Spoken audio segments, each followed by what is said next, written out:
afternoon. Many thanks for being with us. I'm Lillian Muli, and this is the latest. Chaos rocked Nyandarua County Assembly yet again as rival groups clashed to block embattled County Assembly Speaker Ndegwa Wahome from accessing the chambers. Wahome had reported back to work following a court order allowing him to resume his official duties. Martin Munene has the details. These were the scenes at the Nyandarua County Assembly on Tuesday.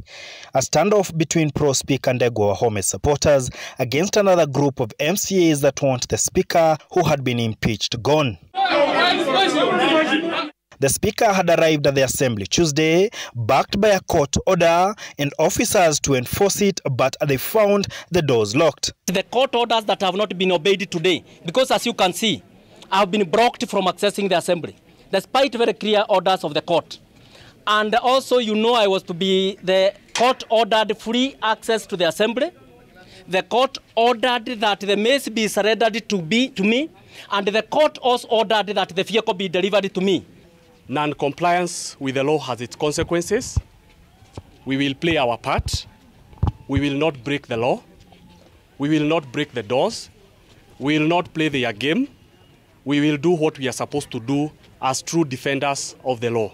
Efforts to gain access proving futile, with those opposed to the Speaker terming him a stranger and thus denying him access. Former Speaker amekuja na wafanyikazi wengine akawalete hapa bunge ili kusikue na kikao chochote hapa. Lakini sisi tumesema yeye hata tusuia kufanya kazi ya Wanjiko. Sisi tutaangalia mali ya Nyandarua ifanye kazi vile inastahili. The embattled Speaker pointing an accusing finger at Nyandarua Governor Francis Kimemia for being behind his troubles. Problems within this county assembly, as all of you know, it is the governor of Nyandarua, Francis Kimemia, who is the owner of this war for his own benefit, because he does not want accountability and because he does not want oversight. The MCAs are also accusing the Speaker of blocking development through the courts by blocking the implementation of a budget they passed in the Assembly. Awache kutafuta sympathy. Anataka huruma. Sasa anataka nani amuonee huruma, kwa sababu hii bunge huwa inafanya kazi na majority. Na kwa hivyo hata ukimpatia miss, sijui atapreside bunge gani. He has no quorum. Kwa hivyo inasemekana kwanza anataka kufanya bunge yetu ikuwe stand still. Kwa sababu akipewa miss itakuwa ni stand still, itasimama. Meanwhile, a section of MCAs went ahead and had a session without the embattled Speaker, and the House adjourned till the 12th of October. Wale members walikuwa hapa wote wanaweza confirm kumbe kwamba milango ya bunge imekuwa imefunguliwa, lakini vile ameona imefunguliwa akaanza kuaddress press hapa akisema kwamba kuna mikora ndani, na askari tukawaambia kupitia county commandant waingie waangalie, na pia hawajaweza kuingia, lakini naweza confirm kama member wa hii bunge kwamba hakukuwa na mtu yeyote ambaye si member wa bunge ama member wa staff. A Nakuru court that ordered outside Speaker be allowed back also found a leader of majority Wambugu Kingori, Deputy Speaker Zachary Njero, and Clerk Elizabeth Mudhoi guilty of contempt. Martin Munene, Citizen TV. The nationwide voter registration exercise entered the second day, with most stations across the country still reporting low numbers. A spot check in Nairobi has revealed that less than 10 people turn up on a daily basis for the exercise, which will continue for the whole month. The same has been reported in Mombasa, Busia, Trans Nzoia and Kiambu counties, where IEBC officials and political leaders have urged those eligible to enlist as voters to participate in the 2022 general elections. IEBC aims to enlist 6 million new voters in the next 1 month. Ukipata mama ambaye hajashika kura, I want to ask you, pick that lady, pick that old man, peleka yeye ashike kura. Through your leadership, wewe niambie kwamba mheshimiwa, tafadhali tumechukua watu 10, ni huyu na wakulipa fare, mimi nitakulipia hiyo fare. President Uhuru Kenyatta led a section of leaders in mourning the death of renowned lawyer Evans Monari, who died Monday night after a long illness. According to the family, Monari died at the Nairobi Hospital where he had been admitted. Other leaders who mourned with the family of Monari are Deputy President William Ruto and ODM leader Raila Odinga. In his condolence message, the president termed Monari as a solid and dependable legal mind who has left behind a rich legacy of professional success. Monari was part of President Kenyatta's legal team when he faced criminal charges at the International Criminal Court in The Hague. He also represented him on the petition challenging his victory in 2013. Deputy President William Ruto, on the other hand, joined Monari's family in mourning his untimely passing, describing him as a far-sighted visionary lawyer with immense knowledge of the Constitution and law, adding that he was a gentleman, tireless and easygoing. ODM leader Raila Odinga describing Monari as a man with a brilliant mind, a generous heart and a lively spirit, noting that his friends would miss his infectious laughter that masked the seriousness of some of the cases he had to resolve in his illustrious legal career.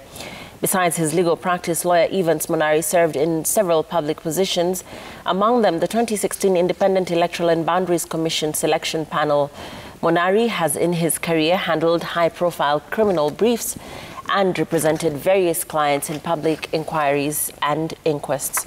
According to the family, Monari had been battling multiple complications and was admitted at the intensive care unit at the Nairobi Hospital, where he breathed his last Monday night.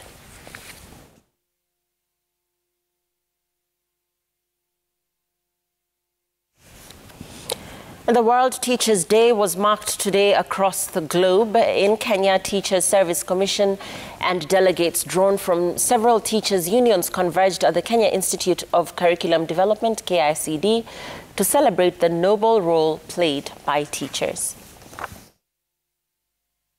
We need to raise teacher status issues like empowering them through employer trainings and development so that as we move along, we have quality teachers. We should also recognize the teachers' individual efforts to update themselves by recognizing those who have attained higher qualifications. And in this regard, because these teachers have volunteered on their own, we should actually labor to minimize subjecting them to further interviews before they are promoted. The teaching profession is dynamic and calls on teachers to be role models, counselors, caregivers, among others.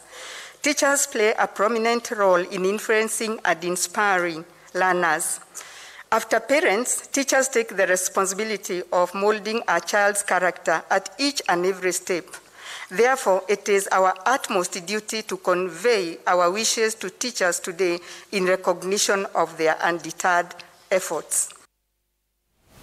39 people have been arrested following a crackdown on unlicensed drug stores in Nairobi. 29 of the suspects were arrested in Eastlands, while 10 were arrested in Kawangware, as Pharmacy and Poisons Board officials conducted inspections across Nairobi estates. Some of the pharmacies were found to have flouted licensing procedures, while some were being operated by unlicensed pharmacists.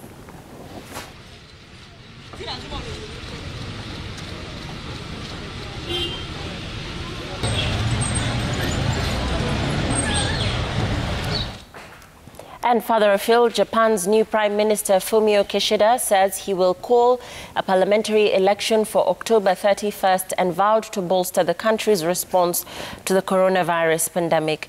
Kishida, a 64-year-old former foreign minister with an image as a consensus builder, earlier unveiled a cabinet lineup dominated by allies of former Premier Shinzo Abe. His decision to call an election came as a surprise, even though one has to take place by the 28th of November, as the term of this parliament was due to expire on the 21st of October. Kishida said he would consider COVID-19 relief payouts, adding he had also instructed ministers overseeing the pandemic response to come up with policies on vaccination.